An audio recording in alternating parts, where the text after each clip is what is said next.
A young man came home one day and said to the mother, "Mother, I know you're sick, but don't worry. I just bought you a washing machine and a vacuum cleaner to help you to do your job a lot easier." This young man bought the vacuum cleaner and washing machine because he's afraid.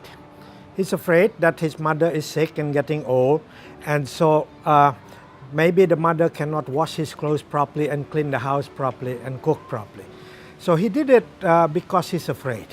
Another young man come home and said to the mother, "Mother, I know you're sick. Please don't worry. I bought you a washing machine and a vacuum cleaner so that I can do it myself. I can wash, I can clean the house, but please take a rest." He did it because he loved his mother. We can always view any situation from two points of view. One is from the eyes of fear, and the other is from the eyes of love. And the result is quite different. Many organizations try to do the right thing. You know, they're afraid that climate change will affect their life. So they do that because they're afraid the job will be difficult to get in the future. And then they're also afraid that the sea level will rise and will inundate a lot of area. Another reason for doing the, say, clean energy and so on is because they think this is good optic. You know, this is good visually. In other words, it's like a marketing exercise. This kind of thinking, even though done for the right intention, may not in the long term help the earth very much, because they focus on fear, and fear can never make anything great. Only love can do that. Only love can have the power to heal the earth. The Greek have 4 words to describe love. One is eros, the second one is storge, the third one is philia, and the fourth one is agape. Eros is sexual love, right? So even animals reproduce by mating with each other, so that is eros. So this is sexual love. When men and women first met each other, they attracted sexually.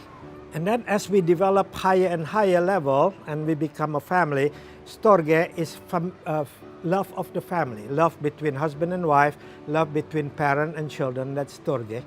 And then it developed further, philia. Philia is love between people. Yeah? So love for the community, for example, love for friendship, and so on. And the highest level, according to the Greek thinking, is agape. Agape is almost sacrificial love. When we actually love for other people, not for us. When we sacrifice our own success to make other people successful. This is almost similar to the Buddhist concept of mudita. When we rejoice when other people are successful, and when we want other people to be successful. Like I said, the Greek only have these 4 levels of love.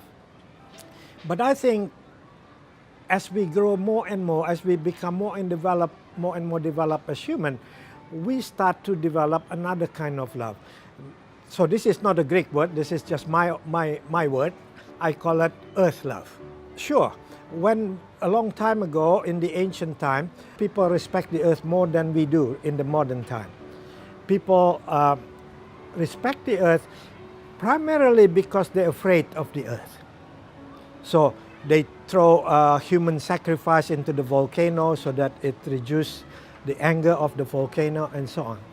But earth love is different, right? Earth love is when we actually love our mother, the earth. So what we do when we love? When we love something, we do 3 things. Number 1, we have to accept that the earth have right as much as we have right to live and to survive. Number 2, we have to nurture the earth. It's not good enough that we don't do anything harmful to the earth. We have to do more active than that. We have to nurture. We have to make the earth grow. And number three, we have to protect them against harmful human activities. The great environmentalist Father Thomas Berry said, all human institutions will eventually be judged to the extent they ignore, prevent, or promote the human-earth relationship. Well, there are many human institutions. One is the religion. Religion have a lot of influence because almost everyone in the earth belong to one religion or the other. So religion can play a big part in influencing and helping us to promote the human-earth relationship. Number two is government, because government is one of the biggest employer in the world, and every country have government that employ a lot of people. Number three is education.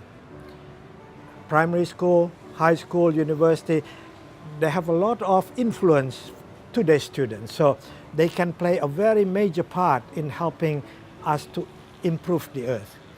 Number four is financial institution, like banks, like microfinance and things like that. So they must not forget that when people want to borrow money from them, they must actually make sure that this money that they lend it to the people or to the organization are not used to harm the earth. The other one is, of course, development agency. Many development agencies such as World Bank, Asian Development Bank, and UNDP and so on, they already started to move, to make people more and more aware about the need to protect the earth. But let's look at it. Why they do that? Do they do that because to make people love the earth more, or do they do that because they're afraid that if we don't do that, this earth will collapse? I work with many institutions like World Bank, Asian Development Bank, and UNDP and so on. I never heard them talk about love. They always talk about the technical aspect of how to make less harmful to the earth. But of all institutions, of all human institutions, I think the most important one is the family. Unless in the family we can teach our children to have a better relationship with the earth, to stop being violent toward the earth, nothing else will happen. Because, for example, if they learn in the Wat or in the churches about protecting the earth, if they learn in school from the teacher, they need to protect the earth. But if the parent did not do that at home, nothing works. So I urge parents, to be more active in promoting the earth and teaching their children about how to have a better relationship with the earth. Thank you very much.